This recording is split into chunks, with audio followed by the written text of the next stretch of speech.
A girl of 19, with everything she owned tied up in a flour sack. A stepmother, glad enough of the shut door to be humming on the far side of it. And a deed to 40 acres of steaming, sulfur-breathed ground that the whole county called cursed. That was the entire estate of Senza Marlowe on the October morning this story begins. And any man in the town of Windrow would have told you it summed to nothing at all. Every man in Windrow was wrong. That worthless canyon, the one the freighters spat toward in passing and mothers used to frighten children away from wandering, was going to make her rich. Not someday, not slowly, but inside one single winter. The coldest winter the old men of that country would still be naming 40 years on.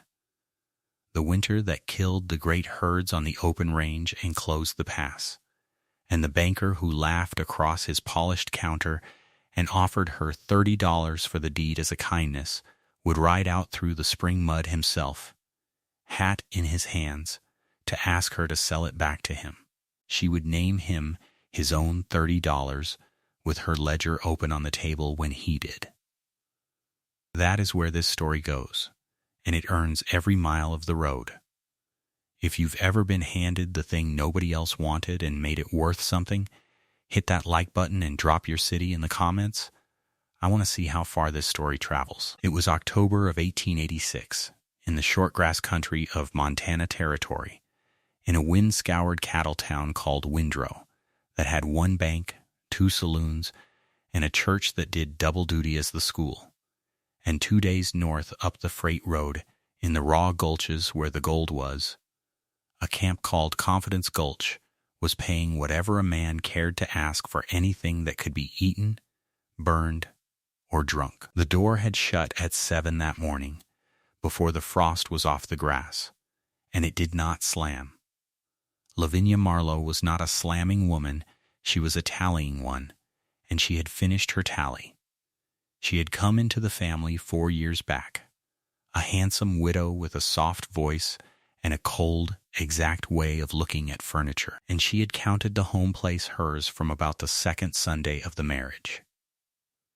Senza's father, Tobias Marlowe, had died of the lung fever in the wet end of last spring, apologizing to the doctor for the lateness of the hour, and when the will was read out, the home place, the house, the barn, the 80 acres of good bottom grass, the milk cows and the hogs and the flock of laying hens that Senza herself had raised from the egg, passed whole and entire to the second wife, and what remained over for the daughter was one piece of folded paper that Lavinia would not have kept if it had been the last paper in the territory. She did not simply hand Senza the deed. She pressed it into the girl's palm on the porch and closed the girl's fingers over it with both of her own, the way a lady presses a coin on a beggar. And she said the only thing she said that whole morning. Take your father's folly and see how it keeps you. Then the door and the bolt going over behind it, and the frost still white on the grass, and a girl standing on the boards of the only porch she had ever belonged to, holding 40 acres of steam. Everyone in Windrow knew what the folly was. 8 years back, Tobias Marlowe had driven home from the land office, having paid $60 of hard-saved money for Devil's Kettle, a crooked canyon, 3 hours up in the foothills, where the ground smoked in every weather and the creek ran warm and stinking of brimstone, where cattle would not bed and snow would not lie. And the whole town had enjoyed it the way a small town enjoys anything that confirms its low opinion of a dreaming man. Freighters swore their teams shied at the mouth of it. The preacher would not say its name from the pulpit, and the men on the mercantile porch took to calling the place Marlowe's Folly, and asking Tobias gravely whether he meant to raise brimstone for market. Tobias let them laugh. He was a mild, freckled, unhurried man who had been laughed at before and had noticed that it cost him nothing. And every Sunday after church, in the good black coat, He hitched the mule and drove up to his folly with a thermometer, a notebook, and a cold dinner, and he measured. He measured for 8 years. He knew and wrote down that the water came out of the source vent at 118 degrees, summer and winter, and that in 8 winters of measuring it had never once frozen anywhere along its run. He knew that the warm water spread through a wide gravel channel that stepped down the canyon floor in natural terraces, so that the ground itself stayed soft and green mossed in January, while the whole territory above it rang like iron. Ground that makes its own summer, he told the porch men once, mildly, will be worth more than grass someday, and the porch men told it around town for a month, the way you'd repeat a child's remark. What Windrow never knew, because it never occurred to Windrow to ask, was that Tobias Marlowe paid the taxes on that folly every year in full, walked the corners, kept the filing clean, and took his daughter with him most Sundays from the time she was small enough to ride the wagon seat on a folded blanket. It was Sensa who held the thermometer while he counted. Sensa who wrote the figures in the notebook with fingers gone red in the cold. Sensa he taught to read ground the way other men's daughters were taught sampler verses, where the water wanted to go, which slope drank the morning sun, and which one hoarded frost. And Sensa he taught the rule under all his rules, which was to write every figure down, every egg, every dime, every degree, because a figure set down in ink cannot shift on you the way a remembered one will. And it was Sensa, all 4 years of her father's second marriage, who had run the working heart of the home place while Lavinia ran the parlor of it, the garden that fed the table and the cellar both. The hens whose eggs and the churn whose butter went to town every week and came back as coin, the hogs, the milk cows, all of it written down in her own small book in her father's taut hand. So the woman who shot the bolt that October morning was turning out, though it would be spring before she understood it, the only person on that place who had ever made it pay. Sensa did not cry on the porch. She stood a moment reading the paper in her hand the way her father had taught her to read any paper, all the way through, twice. Then she put it inside her coat, loaded the flour sack into the old spring wagon, and went and hitched her father's mule. Lavinia let her take the mule and the wagon, not out of mercy but because both were old, and letting them go read as generosity to the watching neighbors. Lavinia Marlowe never in her life spent a cent that did not read as something. And Sensa drove, not out of town but into it, straight down the rutted main street to the brick front of the Stockman's Bank. Because paper before nails was her father's rule, prove the title clean before you spend $1 on the ground it stands for. Harmon Teague ran the Stockman's Bank the way he ran his dinner table. Pink and comfortable and sure, a watch chain across his front like a fence rail, and he was the kind of man who priced everyone who came through his door in a single pass and never afterward repriced them. He had priced Tobias Marlowe years ago at nothing much, and the daughter came cheaper. But he took the deed when she laid it on the counter, because paper was his trade, and he read it with more care than he let his face spend. And what he found was what she had come to hear: the title clean, the filing true, the taxes paid to the year, 40 acres, meets and bounds, recorded in her father's name and passing clean into hers. And then Harmon Teague leaned back and laughed, comfortably from under the watch chain, and made her the offer that this whole story hangs from, and men in Windrow would repeat for years afterward with a wince. $30, he said, and I'm being kind at that, in your father's memory. It's the only offer that ground will ever get. Sensa took the deed back off the counter, squared its fold and put it away inside her coat, and told him, level. unhurried, in the voice of a girl finishing a transaction rather than refusing one, that she was obliged to him for confirming the title, which was all she had come in for. Something moved behind the banker's comfort then, a small weather of annoyance, because a kindness declined is an insult a man like Teague keeps in a drawer. But he only smiled and told the room she'd learn, and the room agreed with him. Out on the mercantile porch the loafers were already at their arithmetic. One bet a plug of tobacco she'd be back begging Lavinia's kitchen by Thanksgiving. Another said first snow. There was laughter enough to carry her up the street.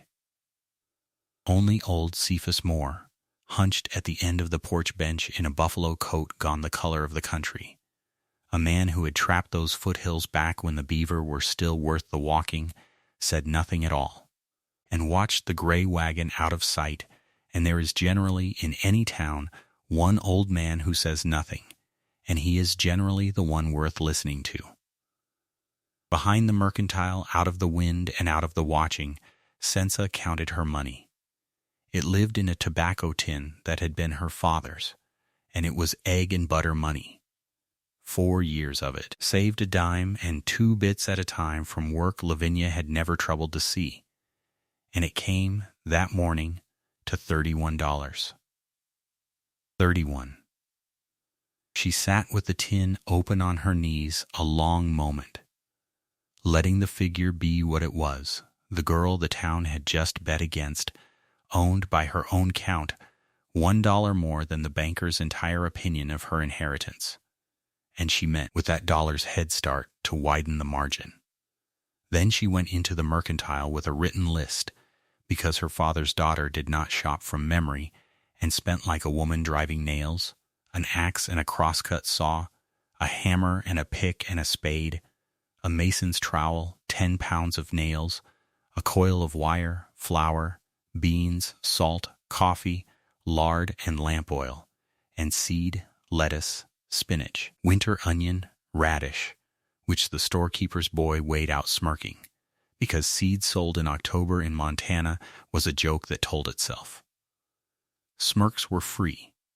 Everything else she paid for, $22, went across the counters of Windrow that day, entered in her book to the nickel before she pulled out of town, and at the last house on the north road she stopped and bought, from the widow Casshorn, 14 pullet hens, young birds, combs just reddening, a week or 2 off their first eggs, crated them in the wagon bed among the sacks, and drove up out of the flats alone, 19 years old, with $9 in a tobacco tin and the whole brown enormous country tilting up ahead of her toward the hills. 3 hours the road climbed, freight ruts first, and then the thin cut-off track her father's own wheels had worn, 8 years of Sundays deep, and in the late afternoon, with the frost already sharpening in the shadows, she came around the shoulder of rock at the canyon mouth, and saw her inheritance standing up to meet her.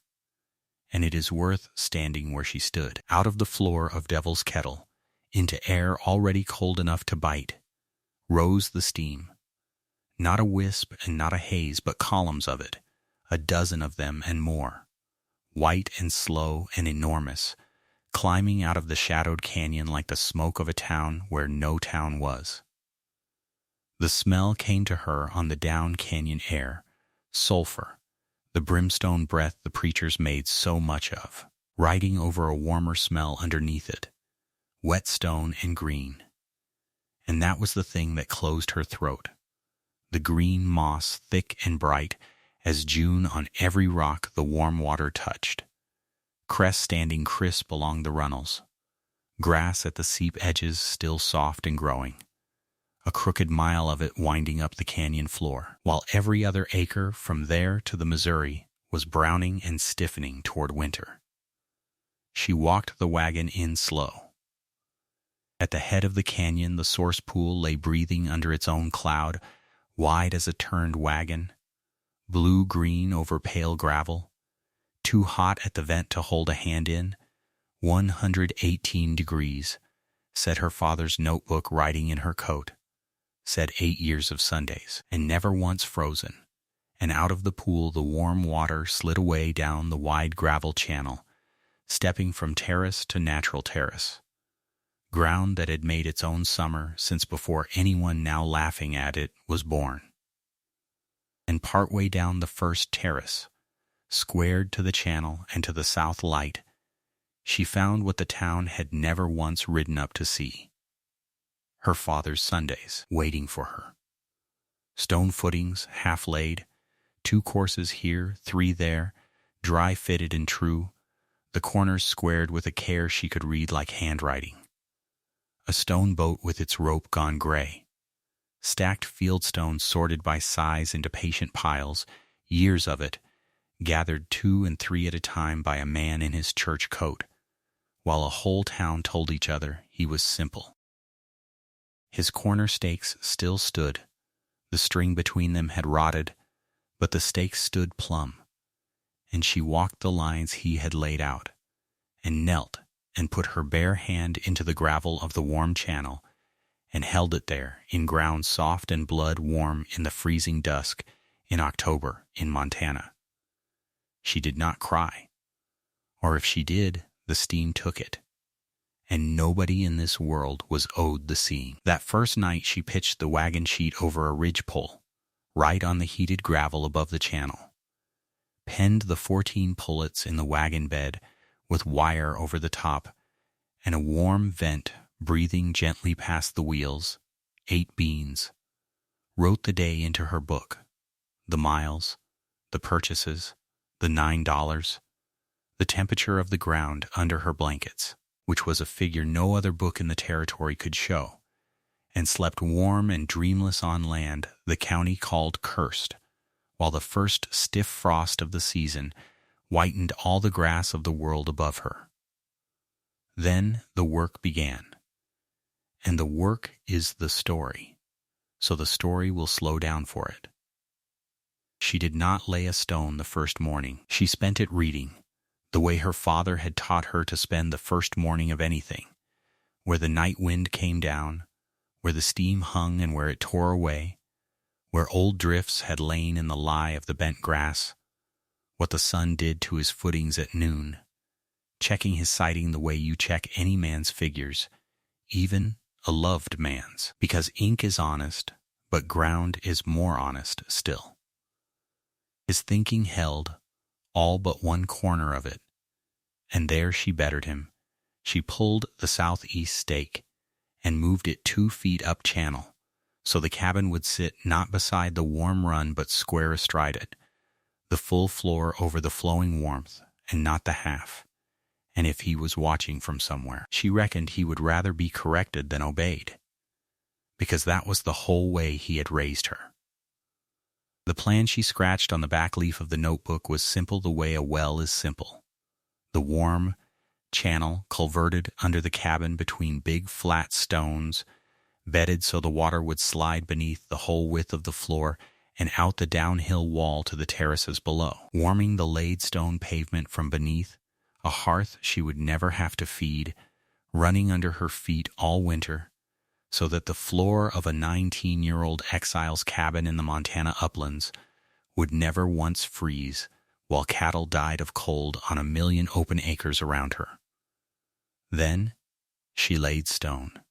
Day on day, frost on frost, she laid it, sorting her father's patient piles, knocking pairs together, and listening for the dead click of a soundstone against the flat crack of a shaky one. 1/2 and 2/1, so no seam ever climbed. Corners plumbed against a dangled string. The trowel working clay from the pool bank tempered with sharp gravel into every joint. Her hands split at the knuckles and healed slick and split again. The axe handle wore her a new set of calluses over the churn's old ones. The mule dragged the stone boat until the mule and the girl had one opinion between them about mornings. And the canyon kept its side of the bargain. Every dawn the flats above her turned white and rang, and every dawn her crooked mile steamed and stayed green. And the hens, 14 pullets in a wire pen shifted along the warm gravel like a little republic, came into lay early, encouraged by the warm ground, so that she was eating eggs by the third week and writing each one down, date and count, in the book below her father's temperatures, the first thin income of a place the bank had priced at $30. Once that month she drove back down to Windrow for a whetstone and more nails, and paid for the trip by hearing Thanksgiving mentioned twice from the mercantile porch, and it was there, nailed by the door among the strays and the astray notices, that she found the paper that ends this beginning. The Belle of the West, a saloon up in Confidence Gulch, had died of its own debts. Gold camps kill their pleasures as fast as they raise them, and its fixtures were posted for auction, the mirrors, the stove, the brass, and, in the same inked line as the brass, 11 glazed window sashes, sound glass, sized alike. Glass. She stood in front of that notice, doing arithmetic with her lips still, because glass was the one thing on all her lists she could not make, could not split, could not grow, and could not do without. Glass for the 2 windows the cabin wanted, and glass far more than that, for a thing she had been turning over in her mind every dusk as she watched the steam drift across her father's terraces, a thing this story will build in its own season, out of those warm stepped beds and the seed bought in October. 11 sashes was more glass than a girl with a tobacco tin had any business bidding on, and she bid regardless, left her offer sight unseen with a freighter she trusted to carry it up the road, all but $1 of everything left in the tin, committed to windows she had never laid eyes on out of a saloon she had never entered, because her father had taught her that when the one thing you cannot make comes up for sale cheap, you do not pray over it, you buy it. And so the last week of October in the year 1886 found her exactly here, the cabin walls waist high and rising true, the roof not yet begun. The first hard freeze of the season come down in the night like a dropped blade, stars sharp as nail heads, the flats glittering iron from rim to rim, the stock tanks of the whole territory skinned with ice, and Sensa Marlowe asleep and warm in a wagon sheet tent on breathing ground. 14 hens crooning by the vent, the deed and the notebook under the corner of her blanket roll, and $1 in the tin, the same $1, if you are keeping the accounts the way she kept them, that had stood between her and Harmon Teague's kindness on the counter of the stockman's bank, and it had kept her proud company so far. In the morning she would hitch the mule in the steam-white dark, tuck the last dollar deep, and take the freight road north, 2 days up, through a country bracing itself for a winter nobody yet knew the size of, to the gold camp of Confidence Gulch, to fetch her 11 windows home. The freight road to Confidence Gulch climbed 2 days up out of the short grass, and Sensa Marlowe drove it alone in the last week of October, with the mule leaning steady into the grade and a wagon bed of loose straw behind her for the glass. $8 she had committed, sight unseen, on 11 window sashes out of the Belle of the West, a saloon that had poured its last whiskey in September when the vein it drank off pinched out, and whose fixtures went to auction the way a dead man's boots do, without ceremony, to whoever had coin and a use. She had bid by letter on a freighter's word that the sashes were true rolled glass, hauled up that same grade in straw 4 years back at ruinous cost, because a woman intending to grow lettuce through a Montana December needs glass the way other farms need rain, and there was no other glass to be had between Windrow and the railroad. The camp found her funny. When she backed the wagon to the gutted saloon and the auctioneer's man began handing the sashes down, the men along the street gathered to watch the way men gather at anything that promises to cost somebody else money, and they asked one another, loud enough to be heard, what a girl wanted with a dead saloon's windows, and whether she meant to open a dance hall in a sulfur pit, and whether the devil took his whiskey with sulfur or without. Sensa did not answer them. She went over every sash before she signed for it, lifted each one edgewise to the light and sighted down the glass for cracks, thumbed the glazing putty, counted the panes twice, and made the man set aside one sash with a starred corner and knocked 2 bits off for it. And the men who had come to laugh stayed to watch her pack 11 windows in straw with the particular care of somebody who knows exactly what a thing is worth even when nobody else in the street does. Then she paid her $8, wrote the figure in the small ledger she carried in the wagon box, and drove down the grade with the whole glass future of Devil's Kettle riding behind her in straw. And she drove it slow, and she did not break a pane. November was the building month, and it was the month the canyon showed her what her father had known all along.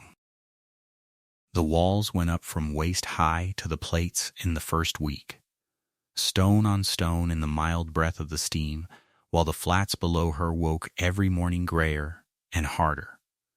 And she cut her rafters from the lodgepole stand at the canyon's north bend, snaked them down behind the mule, and raised the roof alone with a block and line, and a patience that would have shamed most crews, sheeting it tight and shaking it against the weather.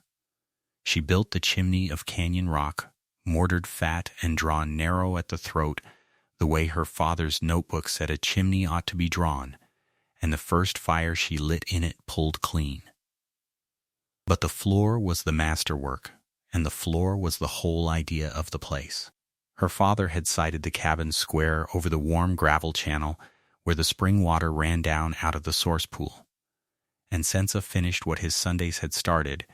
She bedded flat stones over that channel the way you lay a hearth, fitted and leveled and mortared at the joints, so that the living warmth of the earth came up through the stone into the room day and night, asking no wood, costing no labor, a floor with a fire under it that no man had to feed. The first morning she woke in the finished cabin, she put her bare feet down on stone as warm as a stove-side bench, and stood there a moment in the gray light, feeling it.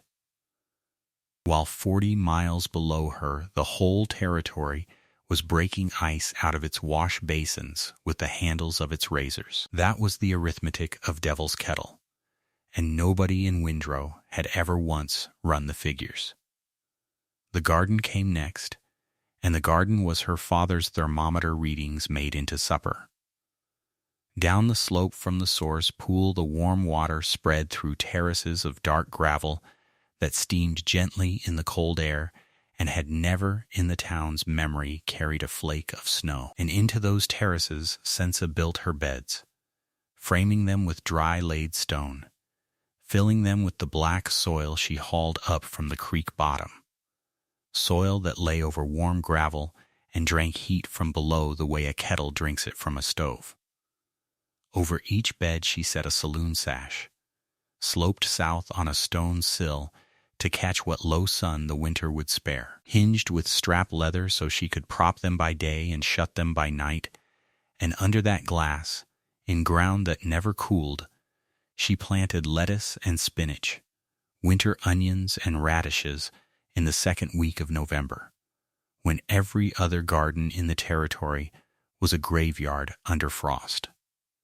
She learned the beds the way her father would have, with a thermometer and a notebook, learned that on a bright day the glass could cook a bed to 80 degrees while the air stood at 10, and that the lids wanted venting by mid-morning, learned which terrace ran warmest and gave it the spinach, learned to bank steam side stones along the north edges against the deep nights. Inside 2 weeks she had rows of green coming up under glass with snow whitening the canyon rim above them, and she would stand at the foot of the terraces in the morning steam, in the smell of sulfur the town called cursed, looking at lettuce in Montana in November, and she did not gloat even to herself. She wrote the planting dates in the ledger. The hens got the same engineering. She built their coop of rock against the warm vent at the foot of the cabin knoll, mortared tight, roofed low, floored with dry gravel that the earth kept cured, and the 14 pullets that had ridden up from windrow and crates in October came into lay in that steady blood warmth and simply never stopped. Every hen in the county quit with the light and the cold, the way hens have quit in November since Egypt, and eggs went from plentiful to precious to spoken of. And in Devil's Kettle 14 hens walked out of a warm rock house onto ground that never froze, drank at water that never iced, and laid straight through December as if it were May. Because as far as their small bodies could tell, it was. Water was the last of it. She cut a race from the warm channel, walled and floored it with flat stone, and ran a steady live thread of spring water the length of the corral bottom and through the stock tank, warm enough coming in that the tank never skimmed over even on the hard nights, and out the far end to fall away down the canyon smoking like a chimney. A man watering stock on the flats that winter would spend an hour a day with an axe, chopping the same hole in the same ice over the same trough, every day from November to April. Sensa spent nothing. The water ran, the tank steamed gently, and the work was done once, in stone, forever, which was the whole grammar of how her father had taught her to work. Do a thing so it stays done. Spend labor the way you spend money, and never pay twice for what one good wall will buy. By the end of November, the place had settled into a rhythm that ran on almost nothing. An hour of chores at each end of the day, the glass propped and shut with the light, the eggs gathered warm, the wood stove asking less than any stove in the territory because the floor carried half the burden, and the quiet of it was not the quiet of loneliness, but the quiet of a machine well built, running. Into that corral, the third week of November, came the heifer. A rancher out east of Windrow was culling ahead of winter, cutting his herd down to what he thought the range could carry, and selling his thin and his bred stock cheap to anybody with cash. And Sensa drove down and bought a bred heifer for $9 that would have brought 25 in a kind year, and led her home behind the wagon. It was on that trip that she heard the talk, and the talk was low. The range had gone into the fall in bad heart, and every stockman on it knew it, and most of them would not say it plain. The summer had burned dry.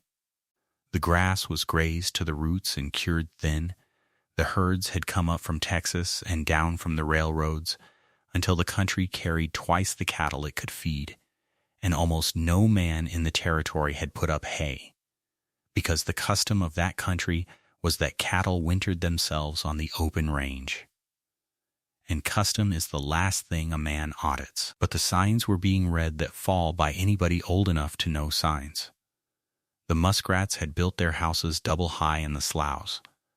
The beaver had laid in caches so heavy the ponds were roofed with cut willow. The snowbirds had come south 6 weeks early, and come in clouds. The geese had gone over high and hard and had not lingered. The wild things, who do not keep custom, were all of them making ready for something.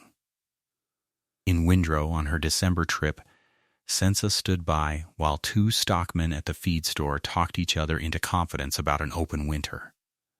And old Cephas Moore, who had been in that country before the town had a name, listened from his chair by the stove with his hands folded on his stick, and said nothing for a long while, and then said, "To the stove more than to the men, I have seen this sky once before, 40 years back, and I buried the winter that came behind it."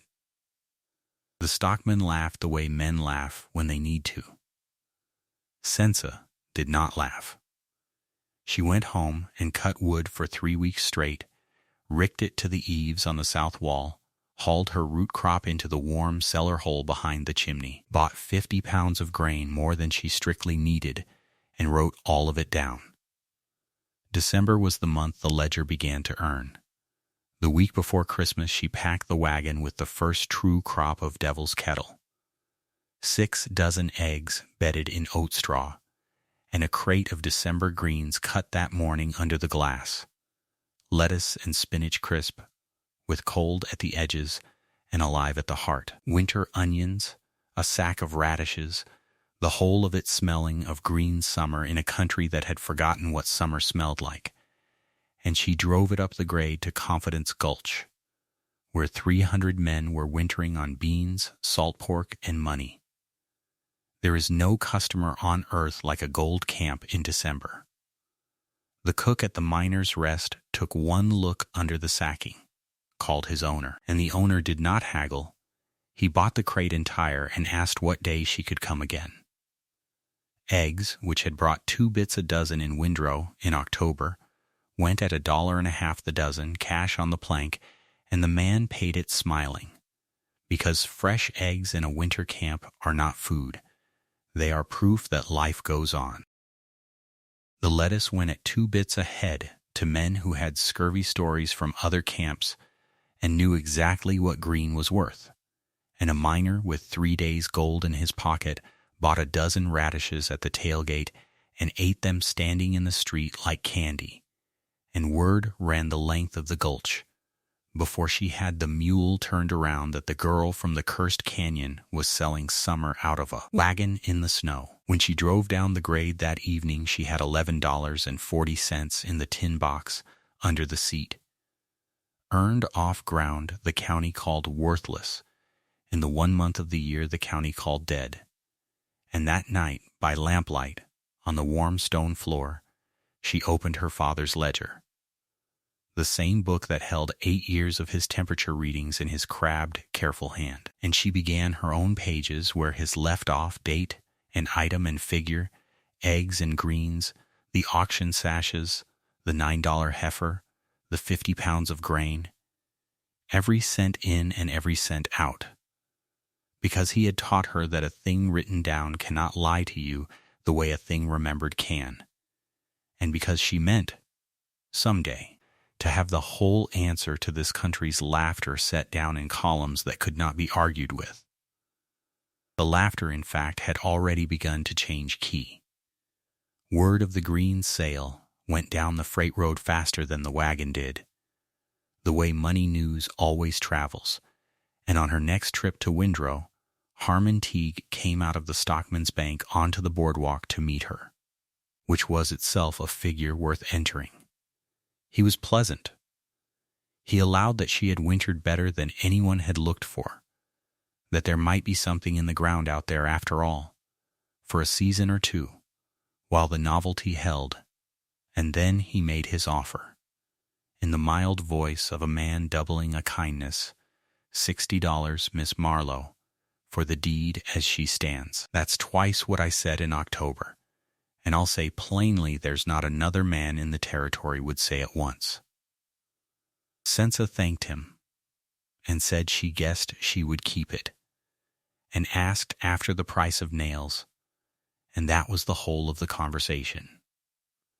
No heat in it anywhere, which unsettled Teague more than anger would have, because a man who prices things for a living knows what it means when the other party does not even pause to think.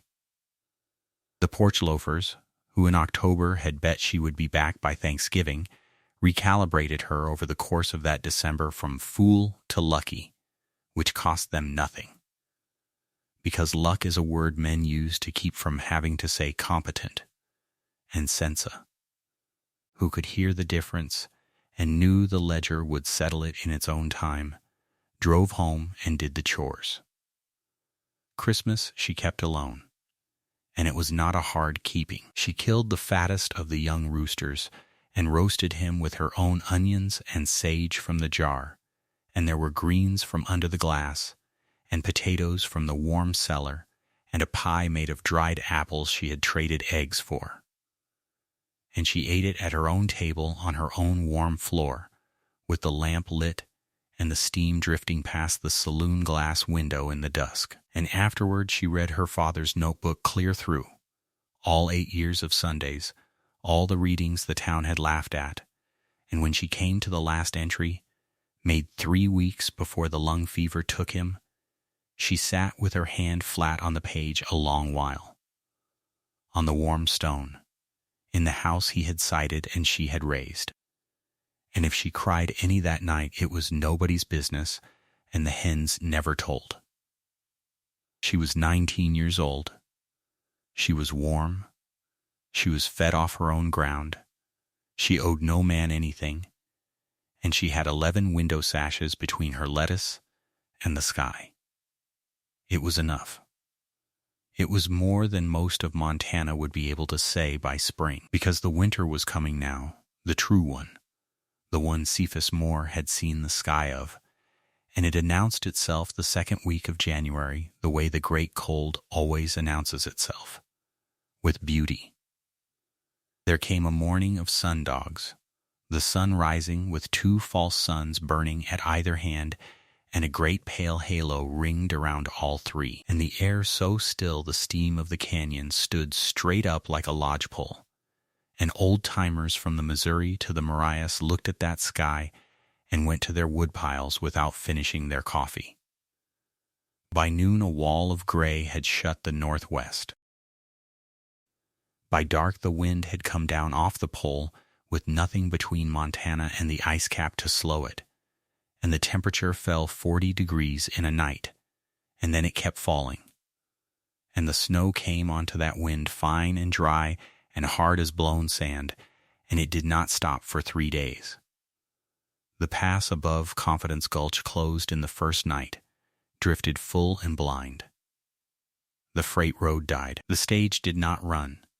In Windrow they nailed blankets over the north windows and burned green wood in their fences, and on the open range beyond, in the coulees and along the drift fences, the great herds of the overgrazed country, thin-fleshed, unfed, with no hay behind them and no windbreak but each other, began to walk south ahead of the storm, and to die walking, though no man would know the size of that dying until the Chinook uncovered it in March and gave the winter the name the old men would use for 40 years. On the 3rd morning, when Sensa chipped the frost crust from the inside of her one north pane and read the thermometer her father had nailed to the porch post, the Spirit stood at 42 degrees below zero, and the wind was still running its long freight train howl along the rims above her, and down the whole reach of that country, from the gulch to the town to the scattered frozen ranches between. There was not one door except hers that a man could have opened onto warm stone, green growing things, laying hens, and open water, and the plain truth of that January, stated as flatly as it was lived, is that a 19-year-old girl in a cursed canyon was now keeping the only warm door for 100 miles in any direction. She did not know yet that anyone would need it. She kept her stock and kept her fires, and let the storm spend itself against the canyon walls, which broke the wind so well that her steam-warmed bottom lay in a kind of roaring calm, cold but livable, while the world above the rims was being scoured off the face of the territory.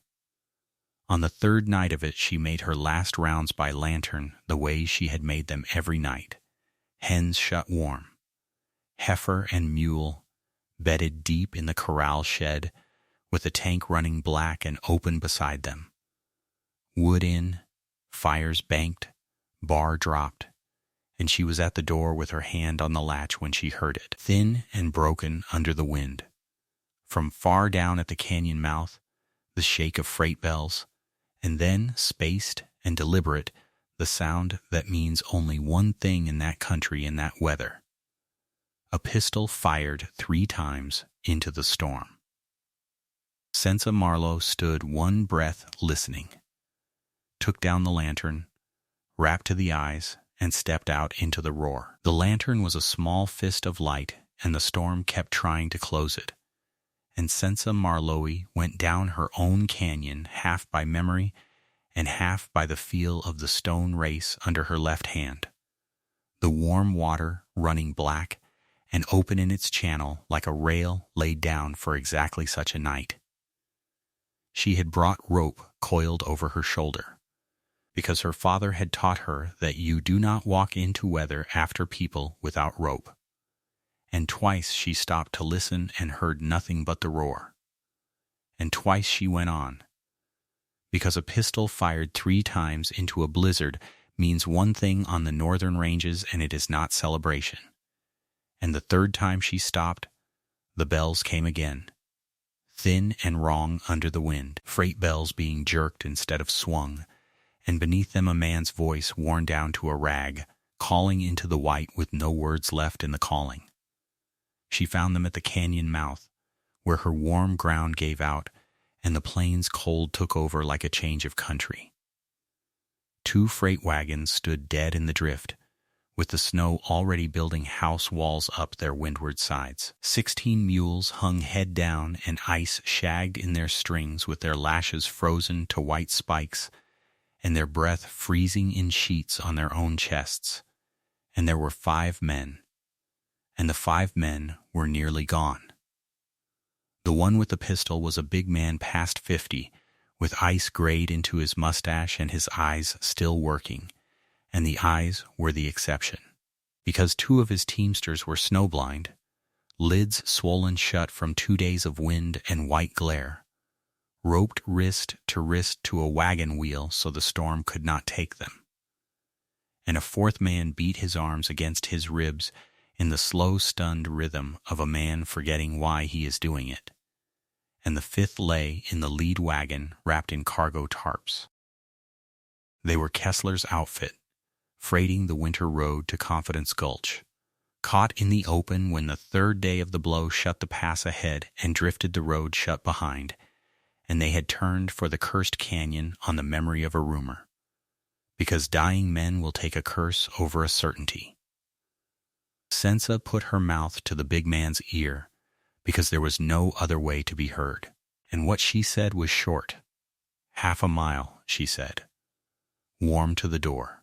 Hold the rope. And the big man looked at her one long second. A girl of 19 alone out of a storm that was killing grown teamsters, and then he did the intelligent thing, which was everything she would ever need to know about Dutch Kessler, and took the rope. She strung them hand to hand, the blind men's wrists looped so they could stumble and not be lost, the down man dragged on a tarp, and she led the mules herself, the whole first string leaning after her the moment the wind brought them the smell of open water, and where the road bent below the first pool the air changed. It changed the way a room changes when a door shuts against weather. The sulfur breath of the springs rolling up warm through the snow, 10 degrees in 50 steps and 20 in 100, steam standing up off the black water into the storm like the canyon refusing the winter's premise, and one of the blind men lifted his ruined face into that warmth and said something into his scarf that she did not ask him to repeat. She put the stock into the low corral at the steam bottom where the vent kept the ground bare and the stone race kept the tank running open water, and the mules drank a long time and then stood steaming in the falling snow while she forked meadow hay down the line.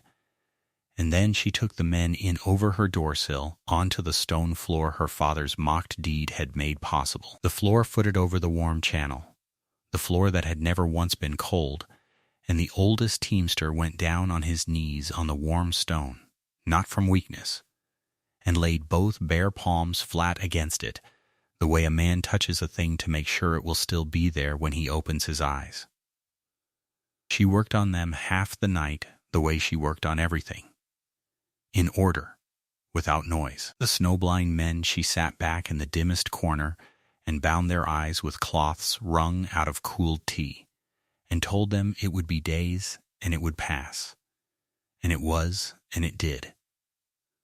The frozen hands and cheeks she brought back the one way her father's books and her own sense agreed on, and when the oldest teamster reached for the snow bucket to rub the young one's white fingers, swearing every man on the Missouri swore by it, she stopped his arm and said that torn flesh was not thawed flesh, and set the young man's hands instead into water-drawn blood warm from the spring channel, and made him keep them there while the feeling came back with its teeth out, because the pain of a thing coming back is the proof of the thing coming back.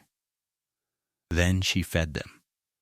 Eggs, because her 14 hens in their rock coop against the vent had never quit laying, and bread and greens cut from under the glass sashes and wilted with side pork and vinegar, and coffee. And the 5 men ate at her table in a silence that was not the silence of exhaustion only. And outside, the third night of the blizzard went shrieking past the 11 saloon windows she had bought for $8 at an auction where men had laughed. It was the second morning before the foreman came to terms with what he was standing in, and being the man he was, he came to terms with it through the only door he trusted. Dutch Kessler had freighted the Montana roads for 30 years, a hard, fair spirit level of a man who owed no one and carried no one.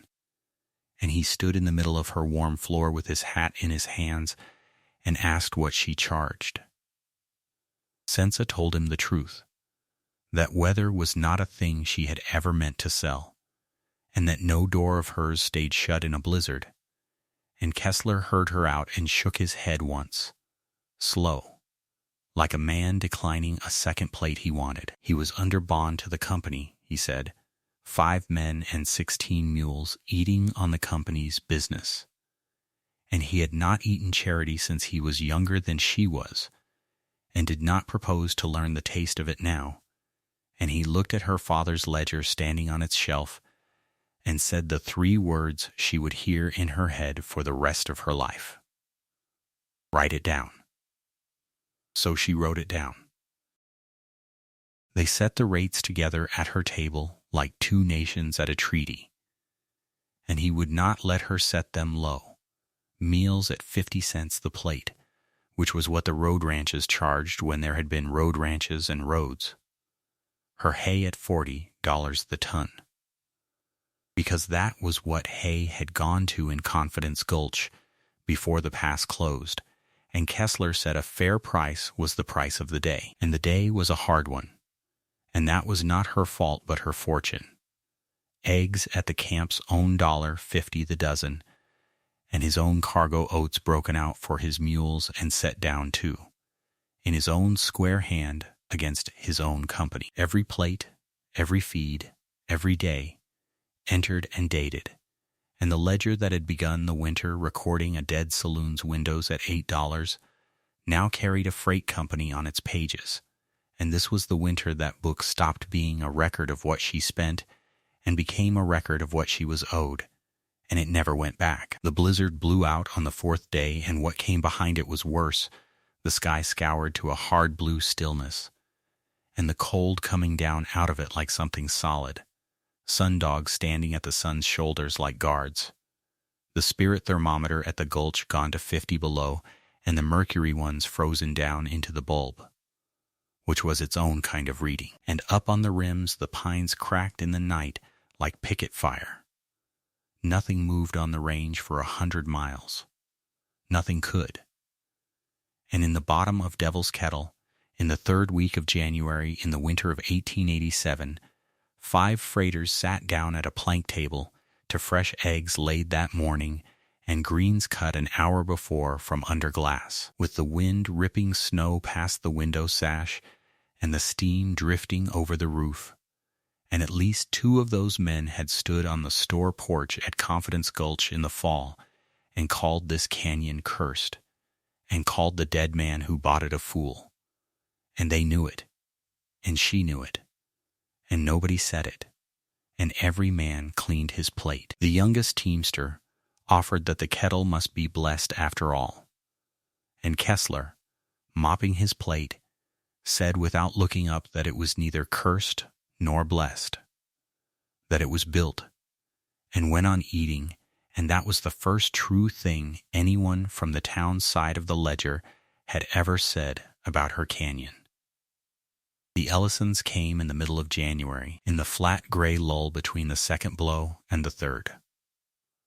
The mules heard it first, and then Sensa, a voice hallooing far down canyon, and she went down with Kessler and 2 of his men, and met a young man leading one gaunt mule hauling a rough sledge of lodgepole runners, and he had walked the last 11 miles beside it, because the mule could not haul 2 men, and lashed to the sledge in quilts was his brother.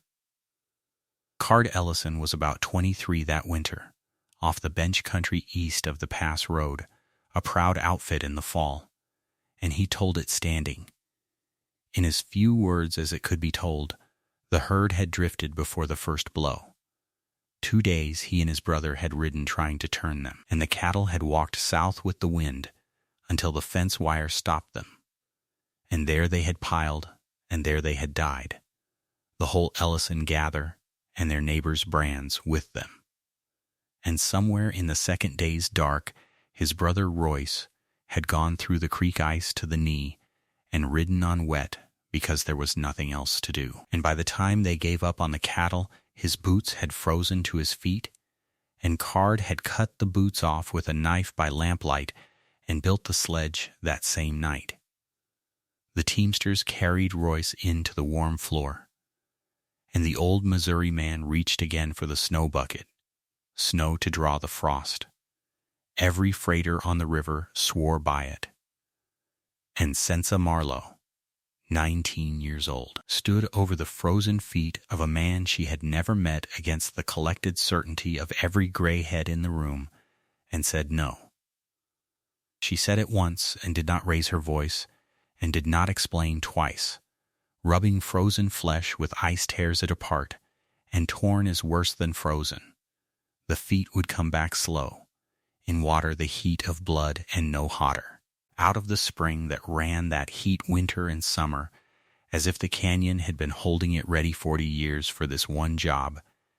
And the pain when the feeling returned would be terrible, and the pain was the flesh coming back to life, and they would all be glad of every minute of it. Then she made it so. Basins from the warm channel, hour on hour, her wrist in the water before his feet went in, Card kneeling opposite her doing exactly what she said the moment she said it, Royce with a leather strap to bite while his feet came back with their teeth out, and the days after were clean cloths and watching and patience, the flesh declaring itself an inch at a time. And when the line finally drew itself plain, it took the 2 smallest toes of his left foot, and it took nothing else. And any man who wintered on the northern ranges that year can tell you what a victory that sentence is. Royce Ellison walked before February was out, with a stick and a rocking gait and both his feet, and the first place he walked was the length of the warm floor and back, and he stopped in front of her and could not make the speech and did not try, and she told him the eggs needed gathering if he was going to stand around, and he laughed until he had to sit down, and that was the speech. But it is his brother the story must watch now, because Card Ellison did the one thing no other man in the canyon did that winter, which was nothing remarkable at all. He did not marvel. The freighters marveled, good men that they were. They walked the glass beds and shook their heads and asked to be shown things.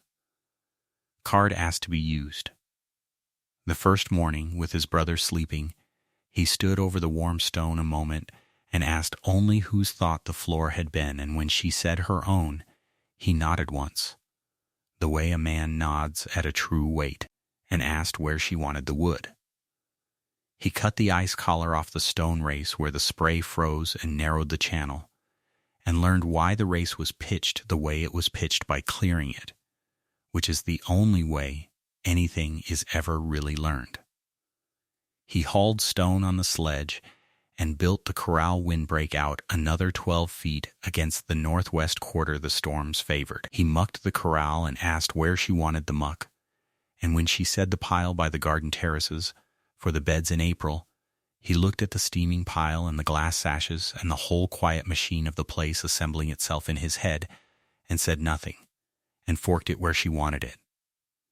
He lifted the sashes at the one bright hour and closed them ahead of the dusk cold, and got the timing wrong once, and never again. Marveling men look at a thing, working men look at how it is joined, And by the middle of February, the young rancher who had lost everything on the fences knew her canyon the way she knew it, joint by joint from the inside, by the sweat he had left in it. The talk between them was spare, and came on slowly over work, the way their kind of talk does. And one evening at the corral rail with the stock fed and the light going blue, it came all the way. He said it flat, offering it up the way a man lays money on a table he owes. "I laughed at this canyon once, from the pass road," he said. "I mean to have that known." And then the rest, no flinch and no plea in it. A man reporting weather, there was a note against the Ellison place, $800 against a herd that was drifted dead in the coulees now, and he did not know what spring would count alive, and he could not pay it, and his father was 3 years buried, and it was his name on the paper.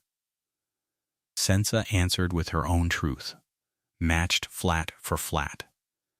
Because he had been square and she would be square, the porch and the stepmother's arithmetic on it, the trunk and the mocked deed handed over like a joke somebody was tired of storing, the $30 the banker had offered, laughing to take the joke off her hands, and her father's Sundays, all those years of Sundays, riding out to this canyon to sit by the warm water while the town priced him at nothing. "They laughed at my father for 20 years, she said. He never once came home cold." And Card Ellison thought about that a long moment in the blue light, and said that his own father had done the laughing and come home cold his whole life, and neither of them said anything more.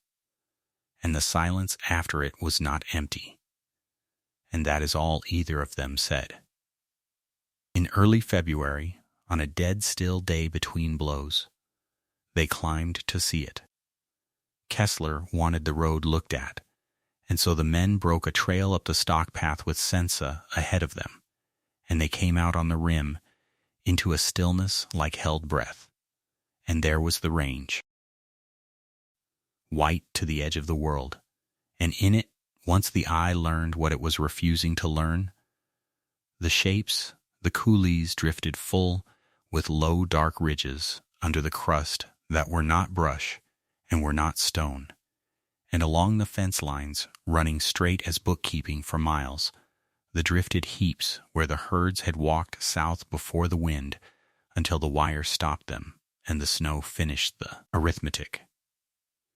Cattle by the hundred within the eye's reach alone, and the eye's reach was nothing against the size of it, herds off ranges 100 miles north lying dead against strangers' wire.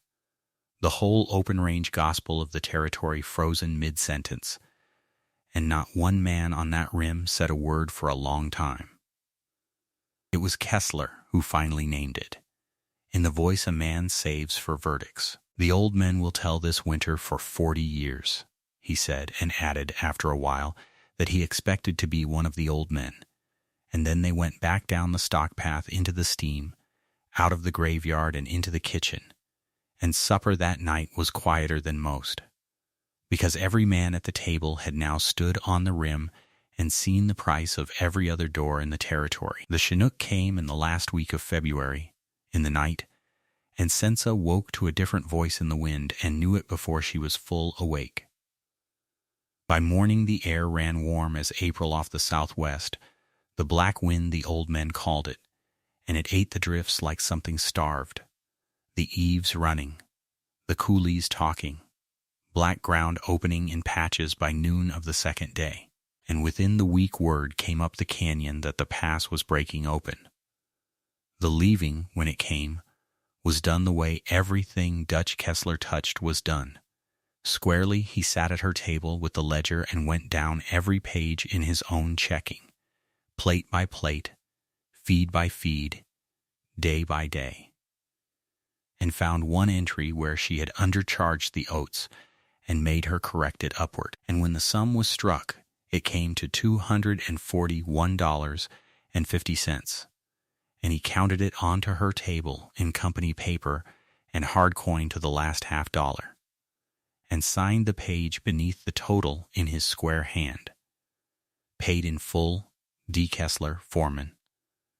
and said that in 30 years of freighting he had signed a great many pages, and this was the first one he was proud of. And then he made her the one payment that was not in the ledger, and it was worth more than everything that was, he said, standing by his wagons with the bells ringing right this time, that from Miles City to the Gulch and every swing station and bunkhouse between, wherever freighters sat down to lie about weather, men would hear what stood open and warm in Devil's Kettle when the worst winter.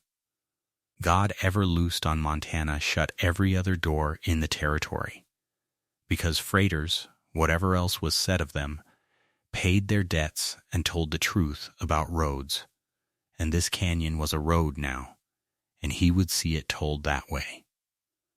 The Ellisons went 2 days behind him, Royce riding the sledge wrapped and upright and arguing about it, Card leading the mule, and at the door Card Ellison stopped and did not make it a speech either, because he had a herd to count that he already knew the number of within a sorrow or two, and half a name to carry home, and nothing in his pockets to propose anything with, and he was too proud and too honest to dress any of that up.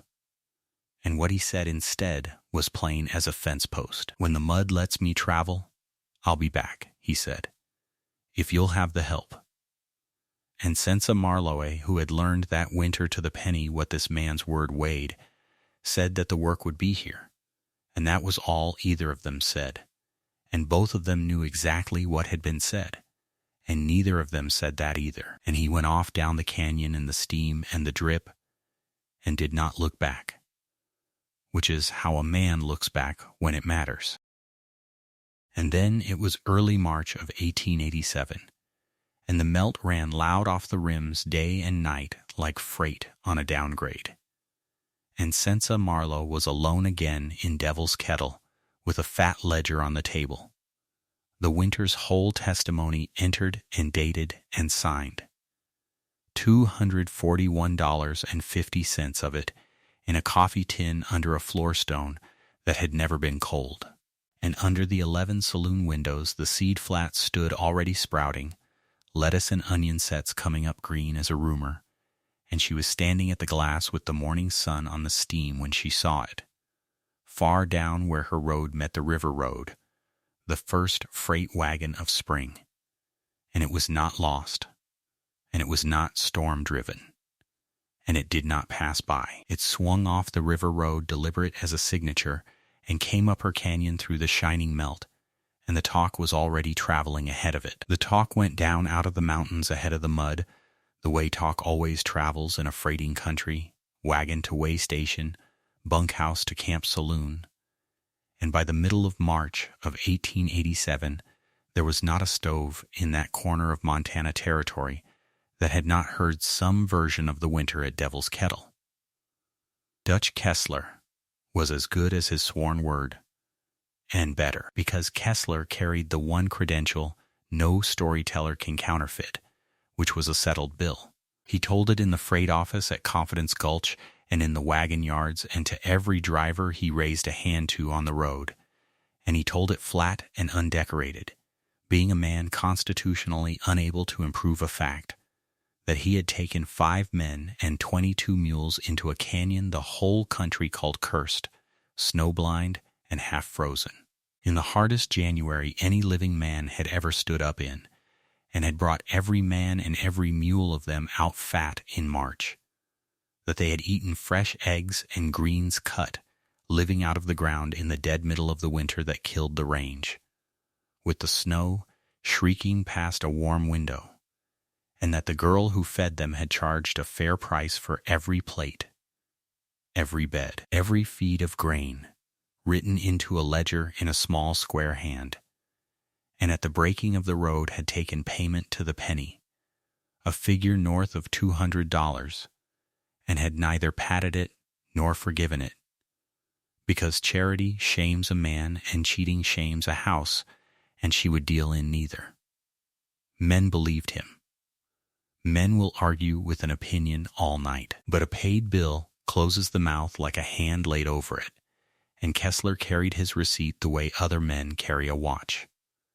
And behind his telling came the others, because the counting of the dead went on all that spring, riders working the coulees and the fence lines tallying what the winter had left of the great herds, which was bones. And in every bunkhouse where that grim arithmetic was done there was somebody now who knew somebody who had wintered warm at the kettle, who had seen the January greens with his own snow-blind eyes, who had watched a frozen boy's feet come back to life in blood-warm spring water while the folklore men stood corrected in the doorway. The old men had already begun calling it the winter of the big die-up, and they would tell it for 40 years exactly as Kessler had promised they would. And in nearly every telling, sooner or later, the story bent up a steaming canyon to a stone cabin with a floor that never froze. By April, the road up Devil's Kettle, which had been a dare for 20 years, had become a habit. Freight outfits bound for Confidence Gulch swung 2 miles off the straight line on purpose to water their teams at a stock tank that had not iced since October, and stayed for a hot dinner at a plank table, and paid for it, and told the next outfit they passed.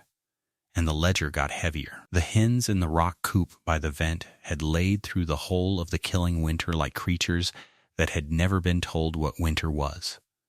And they laid on into the spring, and eggs went down the canyon by the crate now, and in Confidence Gulch, where the placer men had wintered on beans and salt pork and tinned misery and had the spring scurvy in their gums to show for it. Eggs off the Marlowe wagon brought $2 the dozen and sold off the tailboard before the team was half watered. The terraced beds under their glass lids, the beds the town had laughed at, sent down winter onions and spinach and mustard greens by the crate at prices that would have been robbery anywhere the ground was not frozen 5 months of the year, and were plain fair value in a gold camp starving for anything alive. And the camp cooks stood in line for them, and paid in dust weighed honest, and every figure of it went into the book. By the end of April there was more work in that canyon than one pair of hands could carry, which is the only true measure of a thriving place, and Sensa Marlowe hired the first wage hand Marlowe's kettle ever paid. A long-armed, quiet teamster's boy off Kessler's line named Tully Braxton, hired at honest money, paid on the last day of every month, and written down. And with that one line in the ledger, the homestead stopped being a homestead and became, without any announcement, a business with a payroll. Card Ellison came back with the mud, as he had said he would, before the road would carry anything with narrow wheels, driving the remnant of the Ellison herd ahead of him, 41 head out of the 600 that had gone into the fall. And he did not come asking grass as a favor. He offered a partnership, and offered it in terms: half the increase against feed and shelter in the warm canyon meadows, drawn plain on paper and entered in the book with both their names under it, because he had wintered in the house of Write It Down and had taken up the religion of it. And then he went to work. He was the one man in the territory who had never yet stood in her dooryard marveling, and he did not begin now. He cut corral posts and got out building stone and cleared the ice race and doctored his gaunt survivors up out of the winter, and the two of them ran the place through that spring the way they had run the siege, side by side and short of speech. And if the freighters at the plank table drew their own conclusions, the freighters were ahead of the principals, which is usual. It was the second week of May, with the road just dried hard enough to carry a buggy, when Harmon Teague came up the canyon himself. The winter that had made her had unmade nearly everyone else.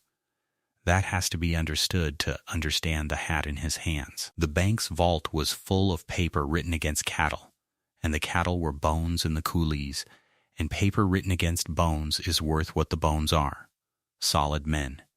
Men Teague had toasted at Christmas, were walking away from ranches that had carried their names for 15 years, and into that wreckage there was money moving that spring, syndicate money out of Helena and points east.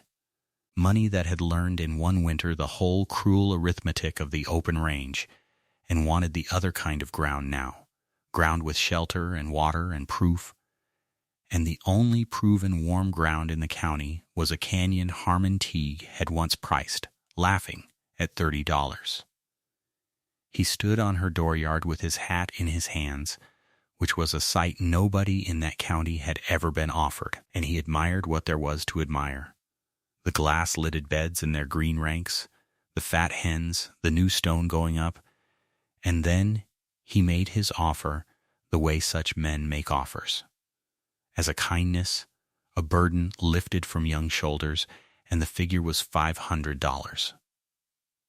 Sensa heard it through and said nothing, and her nothing sat on the air until he mistook its meaning, which was the last mistake left to him, and he went to 1,000 and named the men behind it. Serious men, he said. Serious money. She let the figure stand a moment, the way you let a green horse stand, and feel the saddle.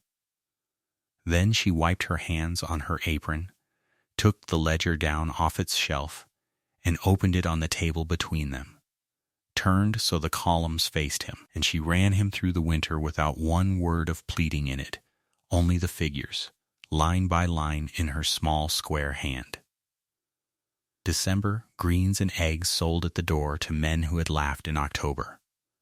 January, board and shelter, 5 men and 22 mules, hay and grain and doctoring, so much a day for so many days, every plate written at the fair price its eater had insisted on. March, settled in full, D. Kessler, the exact figure to the penny, initialed by the man himself. Then the spring, eggs at $2 the dozen, and the crates of onions and greens at Gold Camp prices, and a hired boy's wages paid out on time, week over week over week. The columns lengthening and the sums at the foot of them growing the way water wears stone, patiently and past argument, until the arithmetic arrived where arithmetic goes, and the canyon he had priced at $30 stood on, the page earning like the best 2 ranches in the county put together, in the one year when every other ranch in the county had died. Then she closed the book and named her price. You set the worth of this canyon yourself, in October, in front of witnesses, she said. $30. And I'll sell for exactly that, the day this spring freezes. That was the whole of it. She did not raise her voice, because the ledger had already done all the talking that was ever going to be done in that room, and Harmon Teague was a banker, and the one mercy his trade had never granted him was the mercy of not understanding a column of figures. He understood these all the way to the bottom. He knew, as every soul on that road knew, that the spring had run warm since before the oldest man in the territory was born, that it had run warm through the winter that would be told for 40 years, and that he had been offered, with perfect courtesy, a price that would come due on the day after never. He put his hat back on his head out on the dooryard, where it belonged, and drove down out of the steam with nothing, past the stock tank where 2 freight teams stood watering and their drivers watched him go, and the men who saw the buggy that day said afterward that it went down the canyon a good deal slower than it had come up, and nobody ever had to explain the joke, because the whole county could do that arithmetic now, and did it at stoves and counters and camp tables, all that summer, which was a vindication no speech could have bought. Card had been up on the rim that morning getting out timber, and he had stayed there through the whole of it, because the deed was hers and the ledger was hers and the fight, such as it was hers, and a man who understood that much without being told was worth more to her than 100 who would have come running down to stand between her and a banker she needed no protecting from. Through the summer the wayside rose out of the canyon the way the steam rose off the pools, a little at a time, and then all at once when you looked away and looked back. A bathhouse went up over the lower pool, stone-footed and plank-walled, where a man off the road could soak the freight out of his shoulders for 2 bits and come out an hour later half convinced of religion. A bunkhouse of quarried canyon stone rose beside it, footed the way the cabin was footed, over the warm vein, so that its floor would never freeze either, and travelers who slept there in later winters would get up in the dark and stand on the bare stone in their sock feet just to be sure of it.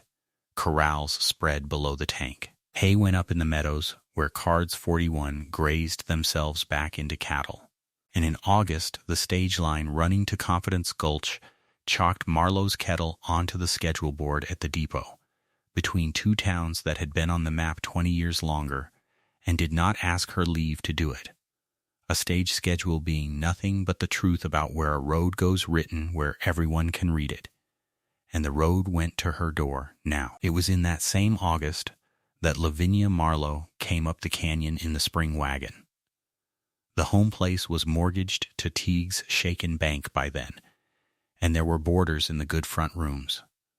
And Confidence Gulch prices had reached even that kitchen, and eggs were eggs. Whatever she expected at the top of the canyon, whatever she had braced for on the long drive up, what she got was 2 dozen eggs counted into her basket with steady hands, at the same price the ledger charged every other soul in the territory. Fair to the cent.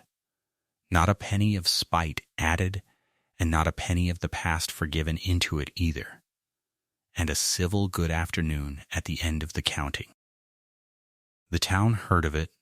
The town heard of everything that happened at the kettle by then, and the town read it exactly right. Because frontier towns are shrewd about exactly this one thing. Spite would have meant the wound still bled, and a discount would have been its own kind of showing off. But the fair price, the plain fair price, meant the girl had closed that account entire and carried no balance forward. And there is no verdict a small town respects more or forgives less. Lavinia did not come again herself. She sent a boy after that, and the eggs were always fresh, and the price was always fair. And that is every word the record has to say about it. The asking, when it came in September, at the end of a day of work like any other day of work. With the light going long and gold up the rims and the first cold breathing down off the high country at dusk the way it does in that month, a reminder sent ahead. Card had been setting the last course of stone on the bathhouse wall since noon, and he washed his hands at the race and came and stood across the plank table from her while she totted the day into the book. And he did not kneel, and he did not orate. Being as poor at speeches as she was, and knowing better than to spend on her the one currency she had never once in her life accepted. He said he had 40 head and about half a name left in this country, and that both of them were hers if she wanted them. That was the whole of the asking, and it was honest weights and measures, no more claimed than was owned, which from him was the entire vocabulary of love, and she knew it. And Sensa Marlowe, 20 years old now, with a wayside rising around her that the whole territory was learning to swear by, looked at the one man who had spent the killing winter working beside her instead of marveling at her, and said yes plain, no more word than the thing needed. The way you say a true weight. They were married at the water's edge on the last Sunday of September 1887 in the steam, with the cottonwoods gone gold on the rims and the preacher down from Confidence Gulch and no more guests than the benches would hold. Dutch Kessler had asked for the giving of the bride the way he asked for anything, formally, hat in hand, as an honor he did not claim to have earned, and he walked her the 20 steps down to the pool as solemn as a man carrying glass, and no father living could have done it prouder. Royce Ellison stood up beside his brother on his own 2 feet, 2 toes short and steady on the wet stones, and if his eyes ran, no man there remarked on it, because every man there knew to the hour what those feet had cost and whose hands had paid the bill. The steam came up off the warm water and hung in the cold, bright air around the two of them like something between a veil and a blessing. And the words were the plain words said plainly. And there was no speech afterward, only dinner. A long table of it, eggs and greens and beef and new bread, every mouthful of it grown or raised or earned inside a canyon the whole territory had called cursed. And under the talk and the tinware, the sound running beneath everything was the spring itself, which had been the sound beneath everything from the beginning. And now let the years go, because the years went. The territory became a state. The gold camps boomed and thinned. The stage line gave way in time to engines nobody at that wedding could have imagined. And through all of it, Marlowe's kettle stayed exactly what the winter of the big die-up had made it. The wayside the whole country swore by. The place drovers timed their drives to, and freighters lied about reaching by nightfall. The one door on all that hard road that was always warm. The bathhouse got a second pool and the bunkhouse a second story. The glass-lidded beds ran greens through 60 more Decembers and never once missed. And behind the counter, framed under glass the way her garden grew under glass, hung the ledger's first page, October of 1886 at the head of it, and the killing winter marching down it line by line in a small square hand. Kessler's figure settled to the penny partway down, and every traveler who asked about that page got told the $30 story. And the story never grew in the telling because it never needed to.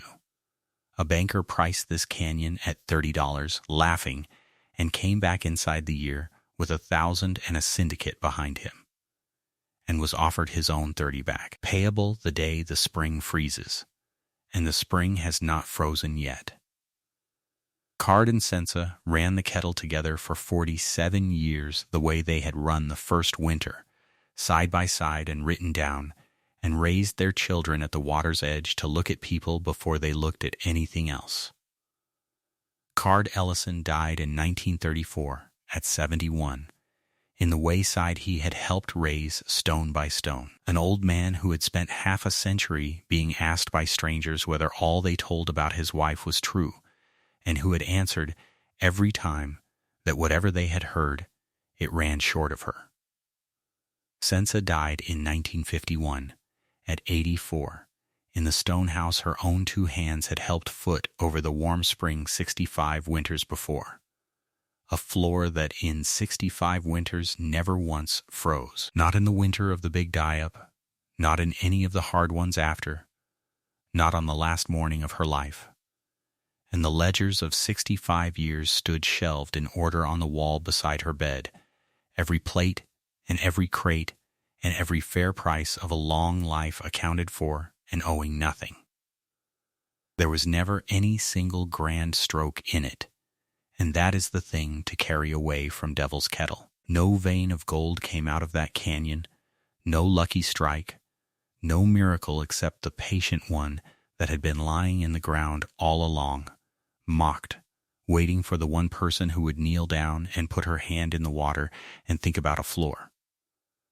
There was a floor laid warm over patient water, and after that there were 10,000 small decisions, made one at a time, day on day, each one in favor of keeping some living thing alive, a hen, a green shoot under glass, a snowblind mule skinner, a frozen boy, a proud man's last 40 head, a fair price, a true figure written down, and the sum of all those small decisions was a fortune, and the fortune was the least of what they added up to. And on the first hard frost of another October, any October, there's been a long line of them now. The cold comes down the canyon at dusk the way it always has, and the steam stands up white off the pools, taller as the air bites, the warm water paying the cold no more mind than it ever paid.